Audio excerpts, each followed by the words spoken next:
Welcome to Side Alpha Leadership, a podcast where leaders can share their experiences and discuss what leadership means to them. I'm your host, David Polikoff.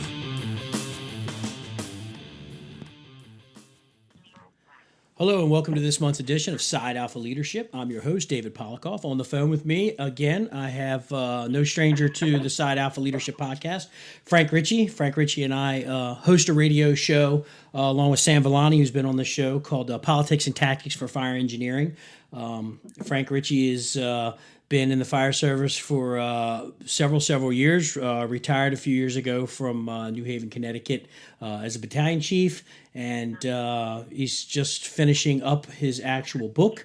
So without going any further, Frank, welcome to the show, and you can talk a little bit about your book before we get into the topic, if you'd like. Dave, it's an honor to be on your show. This is like Saturday Night Live. I might be shooting for that most repeated guest status. But no, things are real exciting. I got the book Command Presence, Increase Your Influence, coming out. Hopefully it'll be finished by FDIC 2023. And it's a book where I kind of share my experiences and go over the hard losses and the hard fights and the hard wins. And my goal was kind of to tell a little bit about my story, but also to draw lessons that are tangible takeaways for anybody that's reading it, that where they could read it and say, you know what, I can use this tactic to make myself just a little bit better or improve the outcome in this given situation. So I'm pretty excited about it. And in full disclosure, your wife actually helped me and edited the proposal. She's acknowledged in the acknowledgments of the book, and I really appreciate that because my manuscript really needed to be introduced to English. Well, that's one of the things that we do as firemen. We do our best to marry up. Unfortunately, our wives don't. But yes, my wife has edited everything that has ever been on any page, any presentation. She touches it before it goes out to the public because I don't need people to actually see how dumb I actually am when it comes to the English language and the written language. But so yes, she has been key for a lot of stuff, and I know she was absolutely honored to be a part of that with you to get your book going. So looking forward to that coming out. Hopefully it'll be out in time for FDIC 2023 in April. Both you and I are presenting there, so that's going to be a pretty good time again, making our rounds and seeing people that we haven't seen for a year. It's a good networking place. So the people that are listening to this show, if you haven't been to FDIC, it's well worth the money. It's worth the networking. And like I've said before, you get the actual opportunity to rub elbows and drink a beer or smoke a cigar with people that you may have already bought their books. Some of their books are probably on your promotional exam for your local fire department. These guys are out there. They're down-to-earth people. They're they're not all high and mighty and above and don't have the time. They'll sit down and talk to the average Joe fireman, and they love talking shop. So it's a good experience. If you've never been out there, you got to get out there. And if you have been out there, then come on out again. So one of the things you touched on, Frank, with your book is all the chapters that are in there. I know there's one awesome chapter, hands down, no doubt, that's in that book that when people get it, they'll just have to read and figure it out. But you wanted to talk about being able to use the chapters to be able to navigate certain scenarios and situations and things like that people might find themselves in. And one of the things I want to focus in on the show tonight when we talk about leadership is not all leaders are good. We actually sometimes have the, I'd say, opportunity to work with bad leaders because you can learn from everybody. So what I want to key in tonight's show is to talk about bad leaders, bad officers, bad chief officers, and how firefighters or line officers can navigate those waters, not let that lack of leadership or that, for quote-unquote bad boss to bring morale down. How can you keep morale up, concentrate on doing your job, and protect your people at the same time?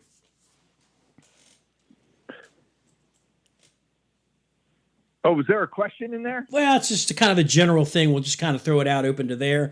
I know that in your throughout your career, you've had the opportunity to work with good and bad leaders, and I know you, like me, you learn from those. So let's start off with maybe some of the things that you've learned from with bad leaders, and how you use that possible negative experience to be a positive experience as you move forward in your career. So, Dave, I wouldn't say, bad leaders, good leaders. Just sometimes people just don't get it. Other times they're good leaders, but because of tactical saturation or something else that's going on, they could just be having an off day. Sometimes it comes down to setting expectations. Sometimes it's just a matter of putting the right information in to get the right information out. So what I always like to say, let's talk up first. Let's talk if you're the company officer and you have a battalion chief. They don't have to be bad, good, or indifferent, but there's kind of how I describe it is how you put the chief in a box. So to give you an example, we all know that information is supposed to flow up, orders are supposed to flow down, but we see officers afraid to make a decision or afraid to pass that information up so that they get the right order down. So I'm going to give you an example. So let's take the engine company, for example. So we all know that on a commercial fire, we want our members to stretch a 2.5. Very simple. That goes for the bodega, you're pulling up to Home Depot, Staples, whatever you're pulling up to. If it's commercial fire, your crew's going to be stretching at 2.5. Most companies in America don't have enough personnel to stretch that 2.5 effectively, efficiently, and safely. So you need another company. So is the chief, even if they're a good chief, are they going to assign you another company to marry up when you're deploying that 2.5?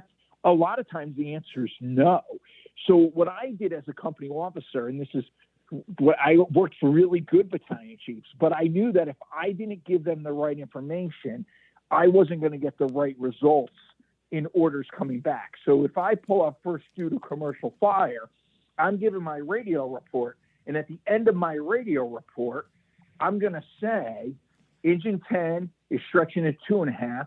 I'm going to need an additional company to get my line in place. Boom. That's it. Now the chief is kind of primed.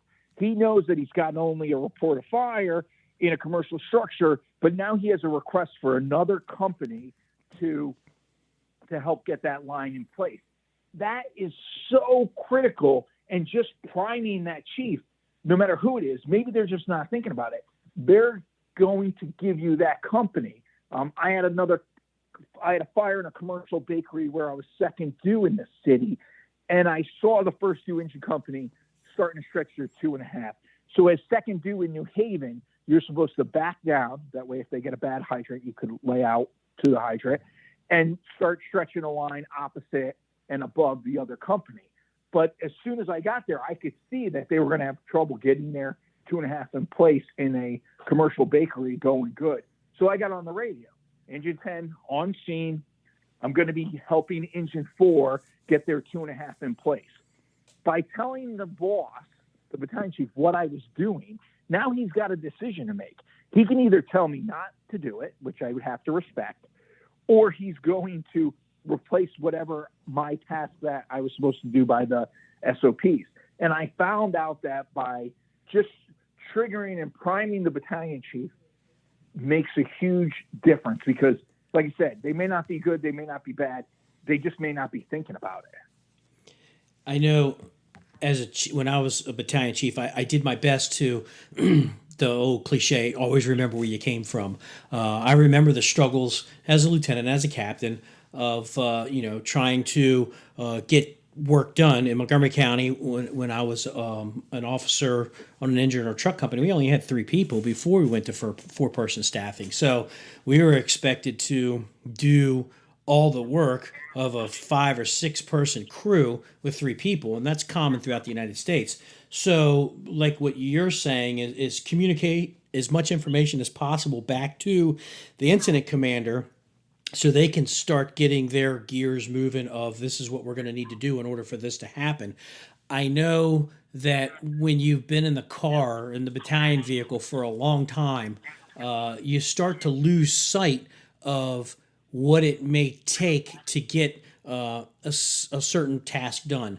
It's easy to say, hey, go ahead and get that 2.5 stretch to the second floor or into the interior. Let's start getting a knock on the fire. And you're telling one crew to do that. It's easy for the incident commander to say that because that's the objective and they know what they want done. But as a boss, you have to, or as an incident commander, you have to say, okay, in order for them to do that, they're probably going to need another company. So it might take 4 or 6 people to get that line in place, get it stretched, get it charged, and be able to maneuver it around if you want a successful outcome. So, yeah, I think that that's really good advice for the company officers. Don't be afraid to tell the incident commander what you need in order to meet his objective, because at the end of the day there's objectives that are set and they have to be met in order for the fire to go out, and if you don't meet those objectives, then we start having problems on the fire ground. So if you help your boss to tell him what you need in order to accomplish those objectives, then I think the fire ground runs a lot smoother, and I'm assuming that's where you're going with that, correct, Frank? Absolutely, Dave. And I don't want to leave the truck guys and girls out here.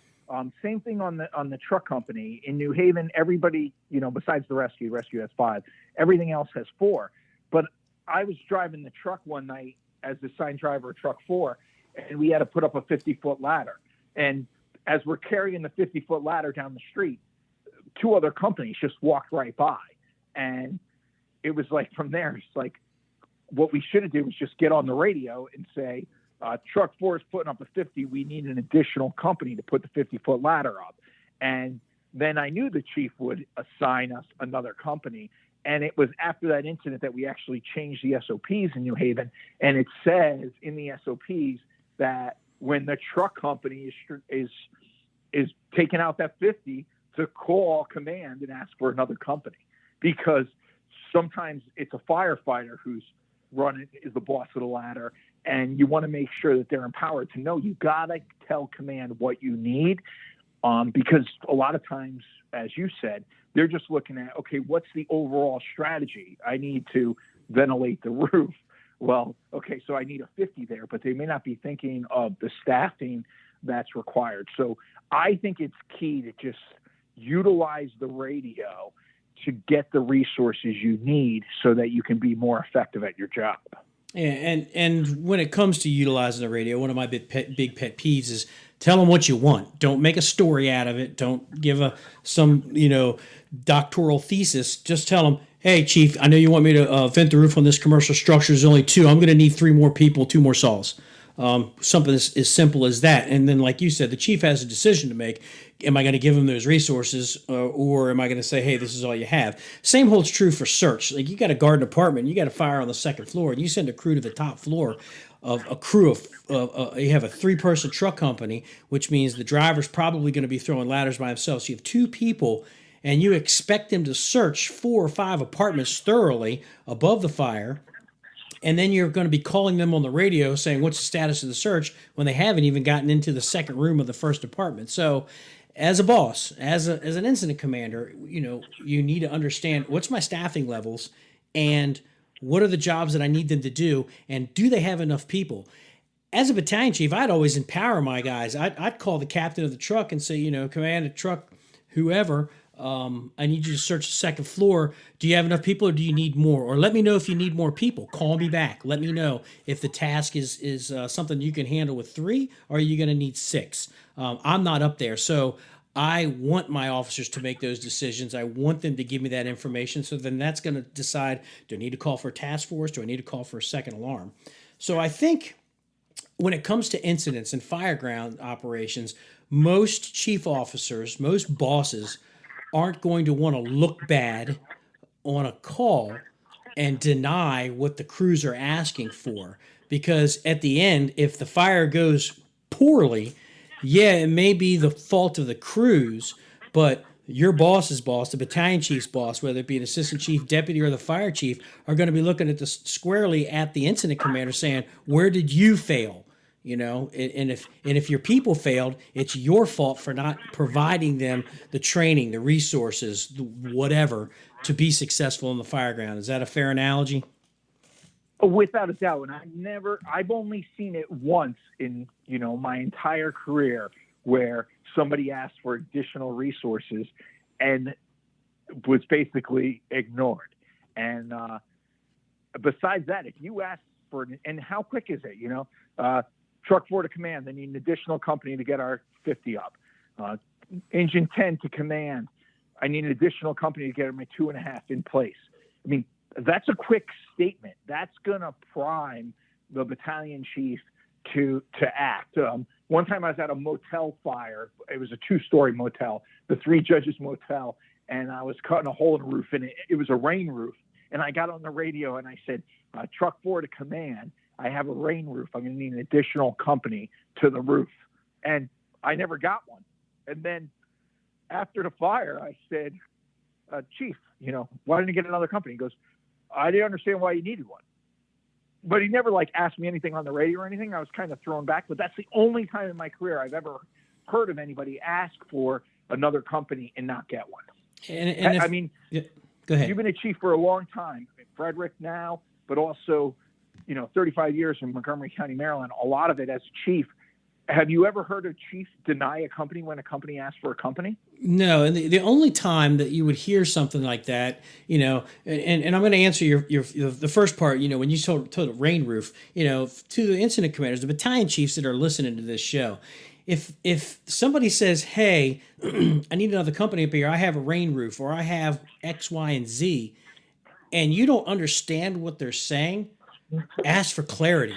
It's easy to just say, Commander Truck 10, repeat your message. I have a rain roof. And then maybe that officer will say, I've got a roof underneath of this roof, so I've got the first one open, but I need another crew up here with another saw to get the second roof open because I have a rain roof. You're not demeaning that chief. You're not treating him like an idiot, but now he's got that clarity and he goes, okay, now I know where you're coming from. Now, as an incident commander, have I ever heard somebody denied? The only time I've ever heard anything denied is when they didn't have the resources on the scene. So at that point, a task force should have been called or a second alarm so we can get the crews up there to get the resources that you need. So as an incident commander, if I'm got my tactical worksheet out and I know I've got all my units that are used and I've called for a task force and somebody says, hey, I'm going to need another crew up here, I'm going to say, all right, I've got a second alarm coming. It's going to be a few minutes. And I'm going to jot that down on my tactical worksheet that I owe whatever division or group another unit. And when they get on the scene, I'm going to assign them. And that's where, as an incident commander, that communication to let you know, I heard your request. I can't give it to you right now because I don't have it, but as soon as they get on the scene, I'm sending them to you. Do the best you can. And maybe you can hook up with a crew that's working through that division. Maybe they can give you a hand doing whatever, but I will give you something. But flat out denying, no, because you'd really have to have a really good reason to deny people that are asking for extra resources. Yeah, and what we see all too often, listen to the next time you hear a fire. There's a lot of talking on the radio. There's not a lot of communicating. So, communicate your needs. I need this, get me this. And remember, as a company officer out there, whether you're working with that good, bad, or indifferent commander, that whatever you think is right is wrong if it doesn't go through command. So let me give you an example. You're pulling up second due to a fire. Your responsibility is to stretch a line to the second floor. As you're pulling up, you see a victim that's in peril hanging out the window. Now, maybe at that moment, the right call is to get a ladder to get that victim, okay? Even though you're not the truck company. But that action's wrong if you don't go through command. And all you have to do is a simple radio transmission. Engine 6 to command. I have a victim showing on the opposite side. We're effecting rescue. Replace us on the assignment. So that way the chief knows, okay, you're making a ladder rescue. You didn't ask for permission. You just basically said you're doing it. It's up to them to tell you not to do it. Or what's most likely going to happen is you're just going to take another engine company and tell them to take a line to the second floor and above the fire in the opposite direction. So, but by giving that information to command, it also allows everybody else on scene to know that, wait a second, the line that's supposed to be coming to the floor above the fire is probably going to be delayed. Just by you saying you're making a ladder rescue and the chief replacing you, everybody else on the fire ground knows that that's going to be delayed. So giving that, actually communicating is so important. Yeah, I think that's one of our stumbling blocks in the fire service is just communication in general, whether it be on the fire ground or it be in the station or between officer to firefighters, battalion chiefs to officers, whatnot. Even from the fire chief to the masses in the company, in the department, just a lack of communication or poor communication, it really affects the fire service. It can affect morale, and it's so easy to correct if people would just take the time to actually think about, the information that needs to be put out there so people understand, and they have a better idea of whether the direction of the way the fire service is going or the fire department or new policies or whatever. When we talk about fireground communications, I find myself in situations where I'll ask a question, like, hey, did you check the basement? And if you did, what'd you find? And a lot of times they're trying to give me this long answer. And after the second time of me coming out and asking about the basement, I'm just going to come back and I'm going to be blunt. Did you check the basement? Yes or no? No, we didn't. Fine. Then I can assign a crew to do that. I just don't need to hear this long answer. It's, no, we didn't check the basement, chief. We'll deal with that later, but I got to get somebody down there to do that. So quick, precise communications on the fire ground. So let's talk about station life a little bit. When we talk about captains and lieutenants in the station and we can talk about lack of communications, but moreover, if you're a firefighter or a technician and you're working for a boss who you perceive is not the best, they're not supporting, they don't believe in lifting up the shift, or they may have that, I've got my mentality, I got mine mentality, I got promoted lieutenant or captain, I got mine, I'm not going to let anybody else in, I'm putting that in a silo. How do we navigate that? I think that a lot of it comes down to communications, of being man enough to pull the captain lieutenant aside and talk about what's going on. This is what we see. I found that I've done that a couple of times, and I actually found that they didn't realize it was happening. But how does a firefighter, somebody that's got 2, 3, 4 years in, just a backstep firefighter, how do they navigate those waters? How do they get in line with the officer who they perceived as not a good officer? Well, the first thing, any firefighter, do your job. And not only do your job well, go a little bit above and beyond. We all know if you even take housework, for example, you spend an extra 15 minutes on housework a day, you're going to get a great reputation. The reputation in the fire service is generally, it's usually built what you do in the firehouse. So make sure your equipment's checked out. You don't need a great officer to be a great firefighter. You just need to be squared away, do your job, do it well, and do a little bit extra. And people will start noticing.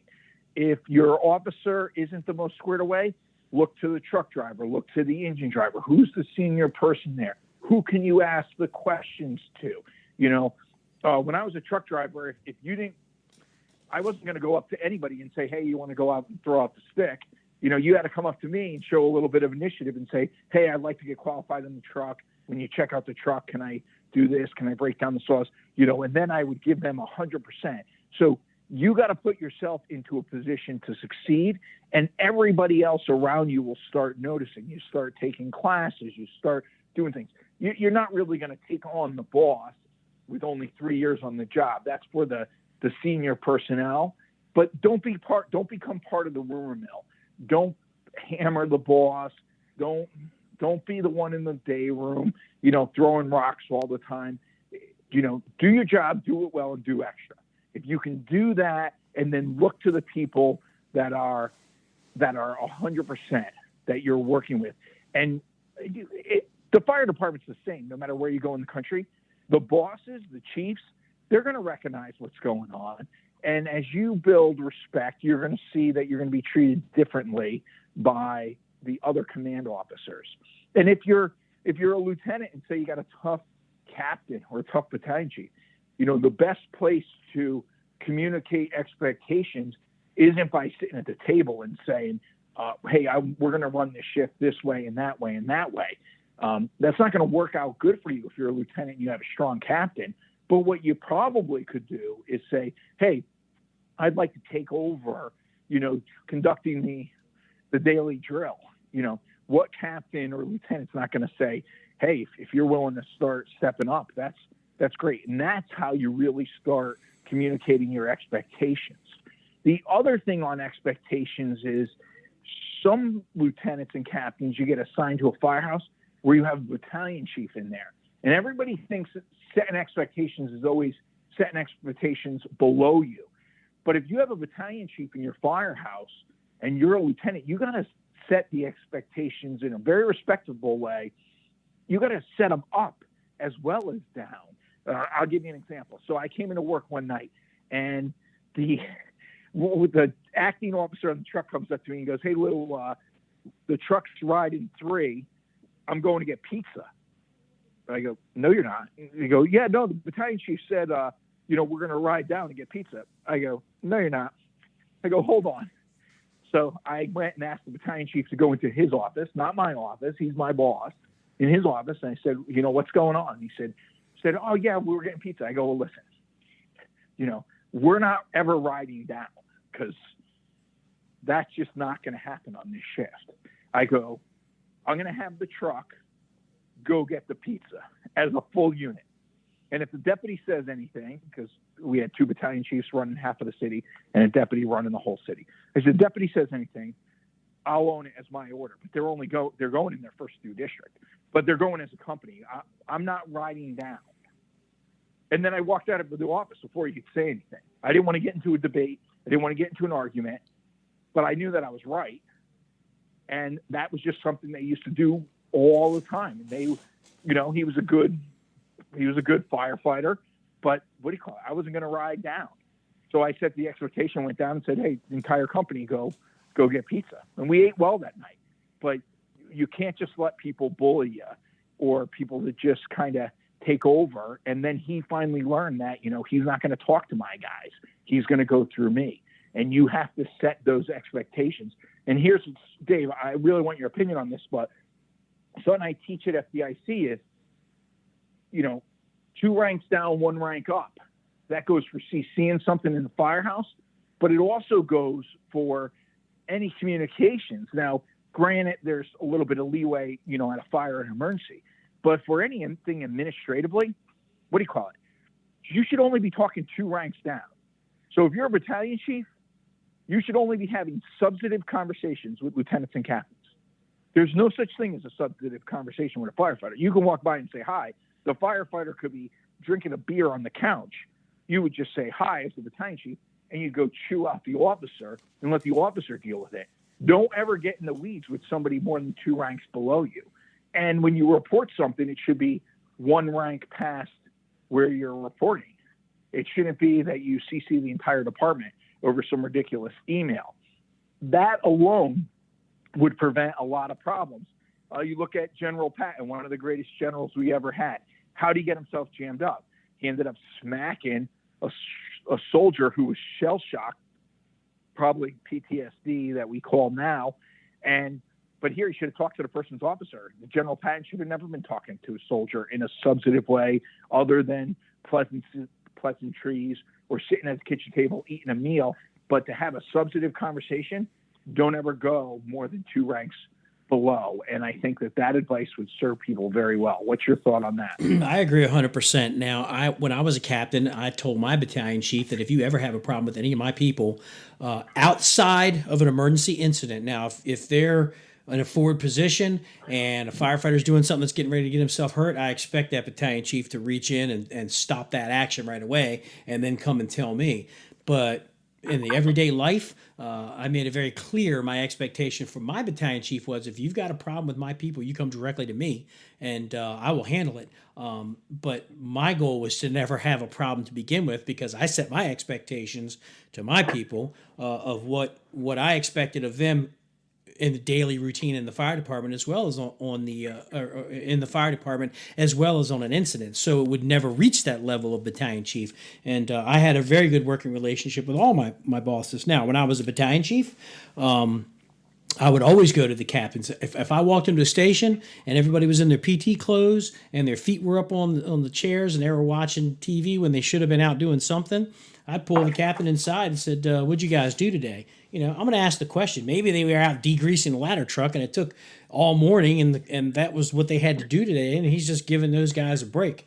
But I'm going to go directly to the officer to find out what's going on, and not engage the firefighters of why they are in the position that they're in. To me, that's fair to allow your captains and lieutenants to run their shifts. I don't want to run their shifts, and I would always threaten those guys when they weren't running their shifts correctly. It's like, you don't want me to come down there and run your shift. It's not my job, but if I have to do it, you're not going to be happy about it. So yeah, sage advice: 2 ranks down, 1 rank up. And like you said, you don't blast the entire fire department on an FRS all email of an issue that you're having. You handle it with your boss, and if that is not to your satisfaction, or you cannot agree, then you can bring it up to the assistant chief that's right above him, and maybe have a meeting together and saying, "Here's the problem," and you work it out like gentlemen, and with good, effective communication. So, 100% sage advice that the way you deal with people. Now, how would you handle as a senior firefighter, and that the captain or lieutenant is just, whether there's an issue or they are just not firing on all cylinders assigned to that shift, they're not getting the job done, they are casting blame for things that they're doing wrong back on the company. As a senior firefighter, how do you approach that officer to find out, what's going on? Why is there so much turmoil, and how do we fix that? Well, I think, as long as the senior firefighter is squared away, again, it's like, say you get a lieutenant or captain that's not just doing their job, or they got so much going on in their personal life, they're just locking themselves in their office. We've all seen it throughout our time. If the senior firefighter is squared away, again, I always fall back on training. It's a great way to set expectations. But here the boss walks in, everybody's there in the watch booth or wherever you congregate.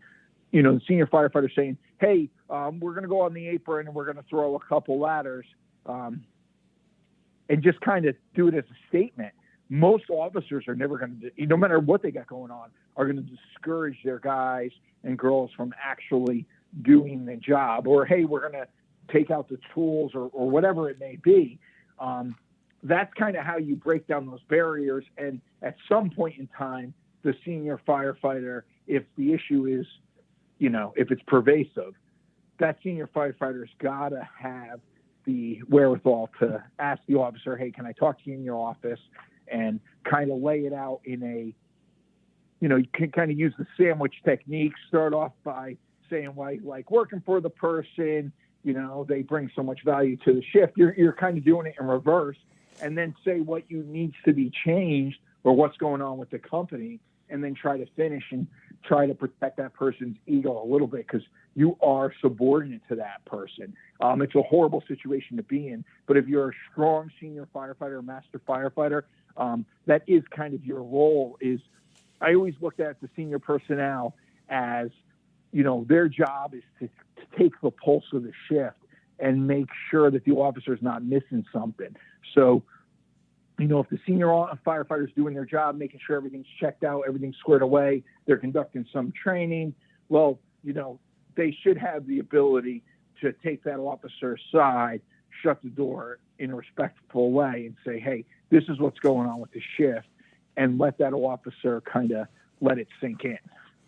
And like I said earlier, I found when I've had to do that, the chief had no idea that that's what he was presenting. From what he saw, he thought everything was fine, and I did present it in a tactful, respectful way. We were out on the front apron; there was nobody else out there by his car and talking, and once I kind of brought it up, he was surprised, and he did. I don't. He did change the way, he was really focused in on what he was doing, and he did change, and ended up being, a decent guy to work for. He was never a bad guy. It was just one of those, always came in, everything was terrible. Just one of those kind of, just a downer kind of guy who comes in and just has that dark cloud over top of him. He didn't recognize that he was doing it, and he changed it up. Now, I have worked for bosses where they constantly looked for things that were wrong so they could fix it, so they could look like a hero in their boss's eyes. And that's super frustrating. And have you ever had to work with anybody that's like that? Yeah, you got to show them the light to realize that your success is their success, and if they're not willing to be shown the light, you got to expose them. And people will get the message. You look back on any job. Everybody knows who the A team is, the B team, and the C team is. I mean, it's my neighbor was a Green Beret. He was in Kosovo. He was in Iraq. He was all over the world. And he always said something I thought was funny. He said, if you come to a team and you don't know who the asshole is in the first week, it's probably you. So I always thought that was pretty funny. But everybody kind of knows who the A team and the B team and the C team is. Now, sometimes the B team could be the A team, or the C team could be the B team, if that senior person can empower the officer. We've all worked for weak officers where the senior person makes or breaks them. I always said the driver always makes or breaks the officer. So having a strong driver, or becoming that person that's a strong driver, you can manipulate around an officer. You just got to do it tactfully, and sometimes just giving them a suggestion, and putting them in the right direction, makes a big difference. Even as a firefighter, you pull up to a commercial structure, my personnel were empowered. They knew commercial structure 2.5, normal structure 1.75 inches. Very simple. I didn't need to look at them. I didn't even tell them anything. But if they were working with somebody else, they get off the piece, and as they're getting off the piece, they'd be like, "Hey, it's a bodega. We're pulling a 2.5." Sometimes, again, just priming that officer's mind is just so critical. And if you're an officer, don't be afraid when in command. I mean, don't be afraid to command. Here, I'll give you an example. And, this problem has been pretty much solved through policy. But when I was a boss in New Haven, starting out, if we would go to the highway, 95 or 91, we wouldn't get a company to cover. There was really no such thing of that back then. So I would get on the radio, and once I was dispatched to a car accident, I would ask for another engine company to be dispatched for blocking. And the battalion chiefs would go crazy, but they wouldn't come say anything to me. They would go to other firehouses and talk about me behind my back. And then finally one day I got called into the office I got called on the carpet and said, what are you doing? You're calling an additional company up on the highway. You're taking away resources from the city. And I said, well, it's a single company response, and I'm in command once I'm dispatched. And that's what I need to protect my people. So that's what I'm calling for. And the battalion chief's answer was, well, then I'm going to be going on every highway call with you from now on, so I'll be in charge. And I said, okay, great. While you're there, block. And I walked out of the room. So what do you call it? But 6 months later, the policy changed, and now the union fought for it, that we got a cover company by policy. But you know what's right as an individual. If you're a lieutenant or a captain, you got to stick up for your personnel. You got to do what's right. And if you need something for your personnel, get on the radio and ask for it, or always ask the chief and advocate for your personnel. I mean, Dave, you've done it your whole career. Yeah, and that's all part of that. With the leadership thing, you want to be there for your people. You need to protect your people. You need to make sure that you're putting your needs before your people come first, your needs come second. And in order for you to protect your people, you need to make sure that they are shielded from a bad boss or from the public. If you're on a highway call, making sure that they're not going to be running through your scene and running firefighters over. And the same thing holds true. Yes, that 2.5 has to get stretched. It's going to be difficult to do it with 2 people, so I need 2 more people. So you need to be able to communicate and make sure people understand what A, your expectations are, B, what your needs are, and C, how you're going to make that happen, and be able to convey that to whoever's in charge, so they understand that you're not being an ass. You're truly there to protect your people, and in order for me to successfully do that, I need this. And we run into these issues, when we talk about decision making. I talked about it a couple of months ago on the show. When we talk about making decisions, I know people. I constantly ask, why aren't we making decisions? And they always say, oh, we're afraid we're going to get in trouble. And we have that whole conversation of who's getting in trouble. Nobody ever knows. But in order for you to successfully put your people's needs in the front, you have to be able to make decisions in order to protect them. And that holds true if you're a senior firefighter and the lieutenant or captain are having a bad day, month, or just in general a bad person. You need to be able to have the respect amongst your peers to be able to pull that officer aside and lay out, this is what I'm seeing. What's going on? Is there anything we can do to help? Because this is what we're feeling. Things aren't jiving correctly. Always ask those questions. Same thing as if you're a captain, you got to talk to the battalion chief. Same thing if you're the battalion chief and you have to talk to the captain or the lieutenant. If hey, I'm noticing that something's not right on your shift. What's going on? What do you need? You're putting your people in front of you in order for them to be successful. And a lot of this revolves around communications. We have a huge problem with this in the fire service. I constantly see it at work. I've got complaints that come across my desk, and I laugh, and I'm like, hey, did you ever ask the guy why he did this, as opposed to formally take the hour that it takes to write it up, send it through the chain of command so it gets on my desk, and now I have to investigate it? I mean, I'll do it. It's my job. But for crying out loud, had you asked that guy, hey, you're not supposed to pass a fire engine that's responding to emergency unless you ask for permission. That's in the policy. 9 times out of 10, that person's going to say, I had no idea. My bad. Instead, we don't communicate. We don't talk. And we're afraid to talk. And I don't know why. So maybe, Frank, maybe you have some light on why we are afraid to talk to each other in a respectful manner. It just comes down to, especially quiet people. Quiet people are a little bit intimidating by nature. So if you're quiet, you have to realize as a boss, you have to talk a little bit more because, it's just off-putting. I want to give everybody a tactic, something they could do if they're a company officer, that I did that really kind of opened the eyes for me. And a battalion chief in the town of Wallingford that I live in came up with it. And that, so I was like, okay, I'm going to put this into practice.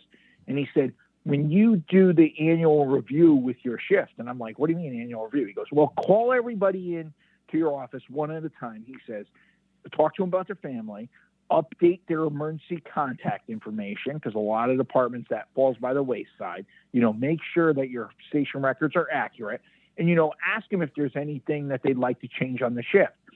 So being the egomaniac that I am, Dave, I tweaked it a little. So what I did was I called in each person one by one, and I said, okay, what I'd like to do is, update all your contact information, ask about their families, niceties. And I said, all right, I'd like to know 3 things you like about the shift and 2 things that if you could change, you would change. And so the first guy was wise ass and goes, well, wait, why is it 3 and 2? I said, well, because I need to come home from work feeling good about myself. So let's just get that right out of the way. And a bunch of people wouldn't play my reindeer games. They came in and said, everything's fine. And I was just about to scrap the experiment and say, okay, this just isn't going to work in this city because people aren't going to tell me what they want. And the last firefighter that came in, and he actually laid it all out. And he goes, He goes, I would only change. He goes, I don't got two things to change. He goes, I'd only change one thing. And I go, what's that? He goes, well, we don't have another officer here, so you're the acting captain. We always have an acting lieutenant on the truck. And when you're riding the engine, if an overtime firefighter comes in, you always put him on the truck. Now, back then, Engine 10 was running. It wasn't strange to run 7 or 8 medicals after midnight. So I was like, what do you mean? And they're like, well, you're always putting the overtime person on the truck. Now, my perspective was that I was always wanting my guys with me on the engine. I thought it was like a pride thing. And here, the truck, there must have been rumblings throughout the whole shift that I missed. They were like, hey, we're getting killed night after night in the inner city here. We want a break every now and then. So if we get an overtime person, put them on the engine. So I was like, okay, sometimes as a boss, I need to punish myself and not just put the overtime person there. And it was something that I completely missed. And because of that firefighter statements, I actually changed how I assigned the overtime. I'd put my own personnel on the back of the truck for the night, and I would take whoever the overtime person was and put them on the hydrant. So that's a great tactic to put into place. What do you think of that, Dave? I think it's good, and I've heard you tell that story before, and I think it's a great story. It not only does it, you're trying to invoke honesty from your guys. They have to feel comfortable to come to the captain or the lieutenant to say, something's not right. This is what we see.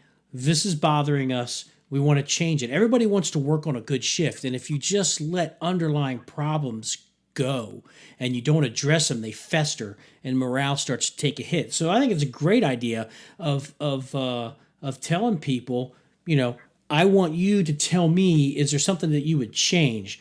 And the first couple of people, the younger guys, they might not want to say anything. You would hope that your senior guys would step up and say something. And I've got a great story. I was a captain at Station 23 in Rockville, and I had a phenomenal senior guy, a master firefighter. His name was Chuck Early, and he retired. Chuck and I grew up together. We were volunteers together. So Chuck was the engine driver, and I was the captain, and I had a lieutenant, Jimmy Summers. So we would flip-flop back and forth on the engine and the truck so I could ride with all the people. So when I was on the engine with Chuck, one day he came to me and he said, hey, man, he said, firefighter so-and-so said that you ain't put him on the truck in months. And I prided myself on rotating people through. I had a truck checkout. They had to go through the truck checkout. In order to be able to ride it, they'd have to pass, all the little things. It was an in-station thing. And then I prided myself on making sure that everybody rotated through all the apparatus. So I told Chuck, I said, Chuck, that's not true. He said, Dave, I'm telling you, he said that you haven't put him on there in months, and he's really upset about it. So I went back and grabbed the logbook, opened it up. I said, Chuck, he was on the truck 2 shifts ago, same pay period. And he looked at me and he said, motherfucker. And he went back out there and chewed that firefighter out. And you know what that firefighter's answer was? Well, it had seemed like it was a bunch of months. So I prided myself on making sure that I was trying to do the right thing all the time. And that came from guys wanted to be able to rotate through the apparatus. They didn't just want to be on one piece of apparatus. And they told me that. So I made sure that I stuck to that. So I think the heart of your story is, yes, your firefighters and your senior guys need to feel comfortable sitting down with the officer and saying things aren't right, because it's every bit of their shift as it is yours. You might be the boss, but they're the ones that make that shift work. And if they are intimidated or don't feel comfortable saying that here's a problem, then that's the problem. Absolutely. And Dave, there's one other thing that I want to cover that it happens so often, and I think that a lot of the chiefs don't get it. And this is, somebody becomes the chief of operations, or they become a deputy or assistant, depending on how your system's set up. The battalion chief is running the fire, and they don't let them run the fire. Like, they want to show up. They get to that position. They get to that higher rank, and they want to do the cool stuff they used to do. And they think showing up to somebody else's fire prematurely is like, hey, I'm here, or I'm going to just stage down the street. What you're doing is you're not letting your lower officers grow. and make decisions, you're actually hampering them, and they will resent the living hell out of you for that. And so many chiefs are kind of out of touch with that. Is as soon as they get to that higher rank, they want to show up on that first do fire, and most lower chief officers resent the hell out of that.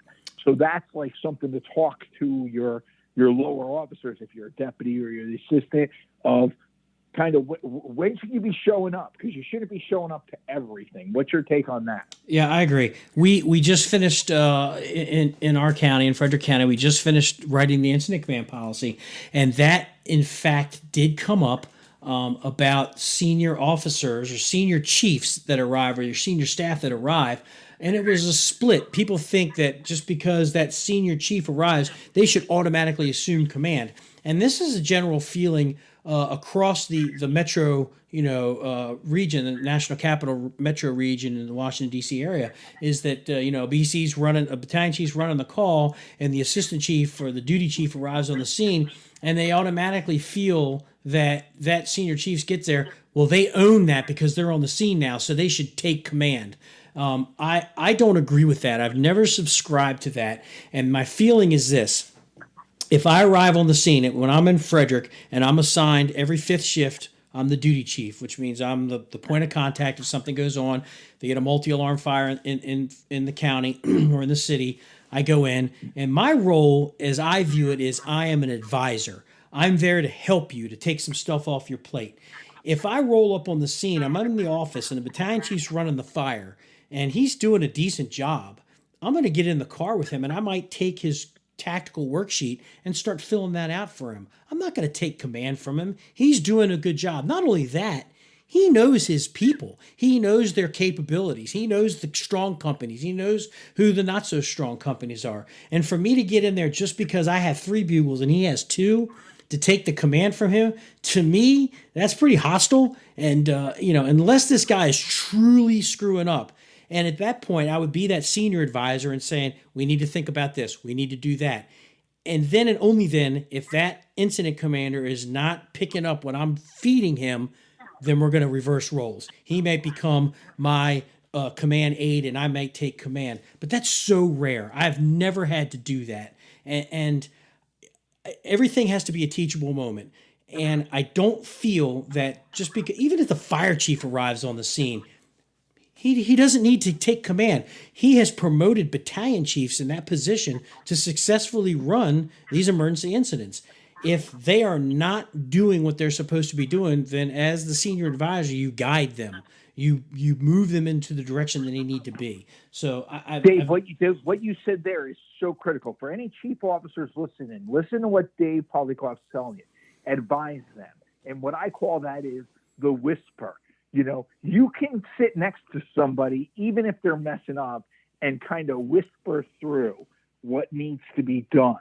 But what happens a lot of times in America is that senior chief comes, and instead of just taking command, which, hey, if the situation is escalating out of control and they want to take command, that's their prerogative. But where the problem comes is when they don't take command, instead of whispering or talking to the chief to say, kind of like you said, hey, how about this? Or we got to start thinking about this, is they'll get on the radio and start giving orders or telling a company to do X, Y, Z when it's got to go through that initial chief. What that does is it undermines your own authority as a chief, and it also really undermines the chief that's under you. So it's okay to kind of whisper to them or say, hey, how about this? But let that initial chief give the actual orders, unless you're assigned a division or, and you're not in that senior advisor role anymore. Your take on that? Yeah, exactly. And a lot of times when I arrive on the scene, whether I'm at the volunteer house or if I'm at work, I if they get into my vehicle, because we run command in the Mid-Atlantic area, we run command inside the vehicle. If I roll up and they're outside, I'll just say, who's in command? And the person, right here, dude. I'm like, why don't you come to my vehicle? I got the heat on. We've got radio set. We're ready to go. I've got the command chart ready to go. I hand him the radio. He's still in command, and I start charting. And I'm there as his advisor. Hey, you're going to probably need to get a crew up on the second floor with a line, but don't forget to give him a truck company because they need to open up ceilings. And then he can communicate that. He's still in charge. And it's the same holds true when you arrive on the scene as a higher ranking chief officer and a battalion chief's running the call. If he's got two chief officers in the vehicle and they're successfully commanding a fire, go take a lap, take some video, take some pictures, and then bring it back to the command post. And when they're ready to receive your information, tell them, hey, this is what I'm seeing. Here's some pictures. Here's a video. Crews are getting a good job. Looks like you got some tired people. You might want to think about getting some more. Be that senior advisor. Take things off their hand. Go communicate with the building rep. Go communicate with Red Cross. Maybe you want to talk to communications on a different channel so they're not tying up the fireground channel. But be that person, that chief officer that is guiding the battalion chiefs towards success. And when we wrote this incident command policy, we had that built in there. We specifically put another bullet point then is if a senior chief arrives on the scene and they take the role as a senior advisor, and then there's bullet points of what they need to do. And part of that is to take a lap, find out where the companies are, take pictures, take videos, come back, give more intel so they can improve their situational awareness. But just to come in and arbitrarily take command away from a battalion chief who's working just because you outrank them, that creates animosity. You lose leadership credibility if you ever even had any. And it demeans that battalion chief in the eyes of the people below to where they're saying like, well, man, they had to take command from him. That guy must not be any good. To just creating problems, and it's a huge pet peeve of mine. Yeah, I can't agree more. And again, there's some battalion chiefs who kind of want to get in there. So if you show up in your dispatch and you're going to take command and assign them the interior division, then some battalion chiefs would love it. That's a great way to know, okay, does this battalion chief, do they want to take an interior division? That's a way to work with your people. And that senior advisor role also goes in reverse. We were talking about what do you do if you got that lieutenant that sucks or that captain that sucks. Well, if you're the squared away firefighter and you're doing everything you can to do your housework, you're taking classes, it's the same thing. Don't try to embarrass the officer. Try to provide quick direction and kind of guide that officer along. And, I once had a horrible captain that was assigned to the truck. He was only there for 6 months before they finally got rid of him. But somebody came in the firehouse one day. Everybody was there, and they said, "Hey, what do you do?" And I go, "It's my honor to drive the captain." And everybody in the watch group was kind of laughing. But I ended up getting along with the person because when I suggested something, he would take my suggestion because I was the only one on the shift that wasn't disrespecting him. So, not everybody is so gung-ho about the fire service. And, give suggestions. Try not to be part of the rumor mill. Try to be constructive criticism. Try to say, "Hey, Lou, how about we do this?" Or, "Hey, Cap, how about we do this?" You can do that tactfully as a firefighter and actually direct tactics, because people who aren't all squared away, nobody wants to be embarrassed. And if they know if you're squared away, they're going to be more likely to trust you, especially after the fire, if you give them credit for what you do. Absolutely. And taking the brand new battalion chief, runs a box, arrives on the scene. It's his very first working fire as a boss. Of course he's nervous. He wants to make sure he's doing the right things. And the assistant chief rolls up on the scene, or the fire chief rolls up on the scene and takes command, just pulls the rug right out from under that guy. How is he ever going to be able to stand on his feet? How is he going to get that confidence to move forward? It's Dave, so you'll appreciate this. So I was driving truck 4. I don't even think I was assigned driver yet. And Chief Connie Gould, the definition of a salty battalion chief, he pulls over at the intersection, keeps his lights on, and waves us by. And so after the fire, I went up to him and I said, "Hey, Chief," I go, "why'd you wave us by?" And he goes, "Hey, Frank," he goes, it's not my job to go to the fire scene and park fire apparatus." He goes, "I want my company officers to make the initial decisions." He goes, "When I show up as a battalion chief, I'm not worried about making the decision for the first and second due engine and the first due truck. He goes, I want to get there after the table's already set and prepare for the other guests that are coming. He goes, my job is to cover their blind spots of whatever decisions my first two engine companies and first truck did. And he was a battalion chief that everybody loved. And I was like, that makes perfect sense. He wanted the first companies to set the table to start building that Rolodex of making decisions of successes and failures. And his job when he got there was to evaluate what they did and start preparing for the other companies that were coming. And that always kind of put in my mind, that's the kind of chief you want to be. Somebody that everybody wants to work for, but somebody who gets it done. Agreed. And when I worked in Battalion 1 in Montgomery County and I was running out of Station 12 in Hillendale, I told those guys, I said, look, I'm going to be right behind you if we're running a high-rise or a box or house or whatever. I said, but I'm not going to take command right away. I said, I want you to get on the scene, call your water, get on the scene, give a good initial on-scene report, give that supplemental update report.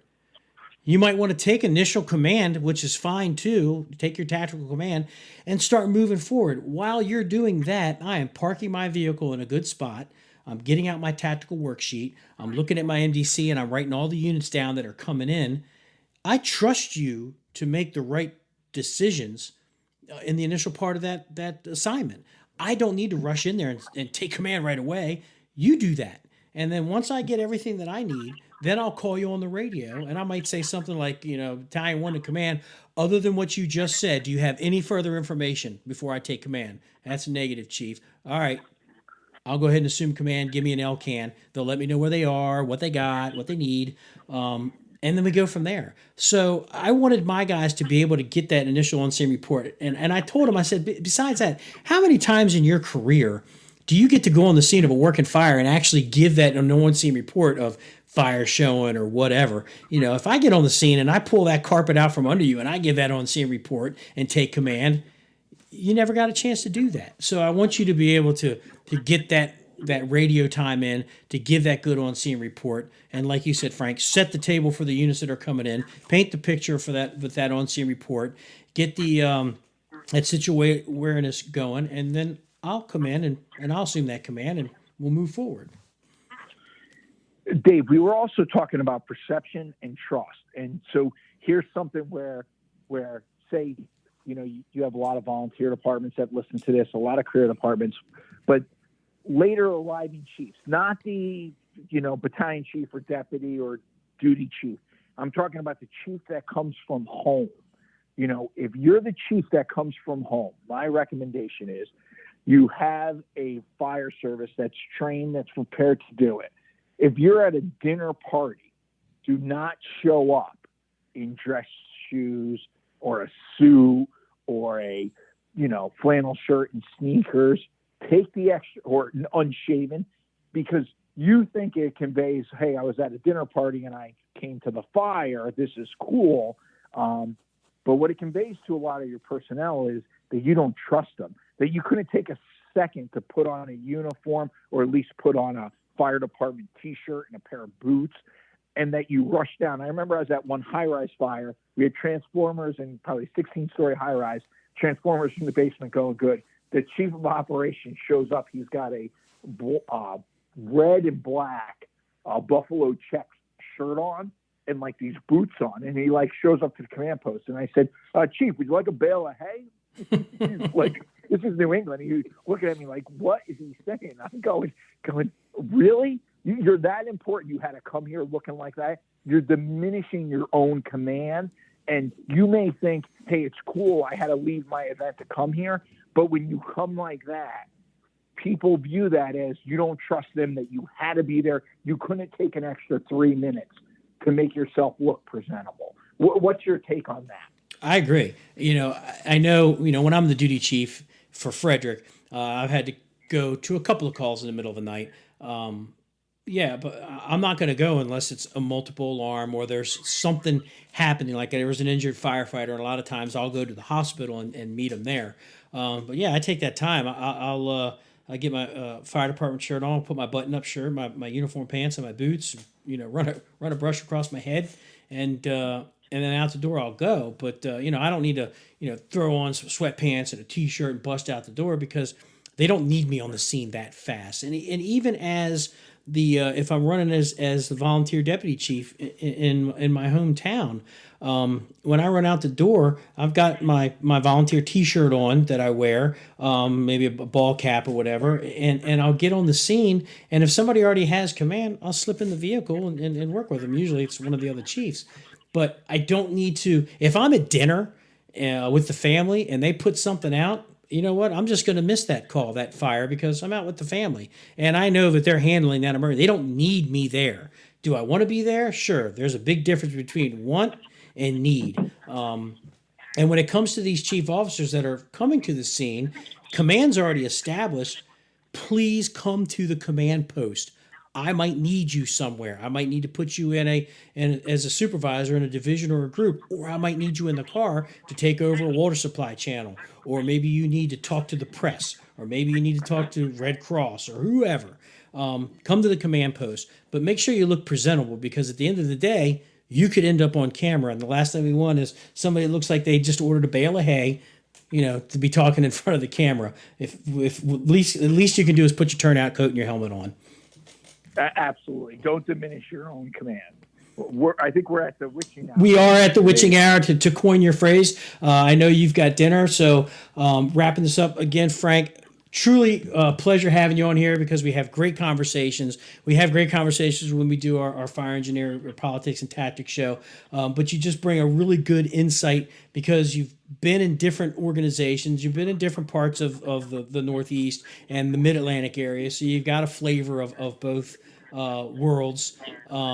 So it's just a nice time when you come on the show, because you give that good perspective, and all good firefighters, we all think alike. Even if we're stubborn, we have the interests of making the job successful. And I appreciate you being on the show. So I'll give you the last word, Frank, and we'll wrap it up. Dave, no, just thank you very much for having me. It's an honor to be on your show. I'm looking real forward to having the book Command Presence out at FDIC. Chief Polikoff is one of the contributors. There's about 20 or 30 contributors that stepped up to give their different perspectives of command. So real excited about that, and looking forward to the next time I'm back on Side Alpha Leadership. And as always, thanks, and you have a great night and be safe. Absolutely. Thanks a lot for tuning in, and until next month, be safe. Thanks.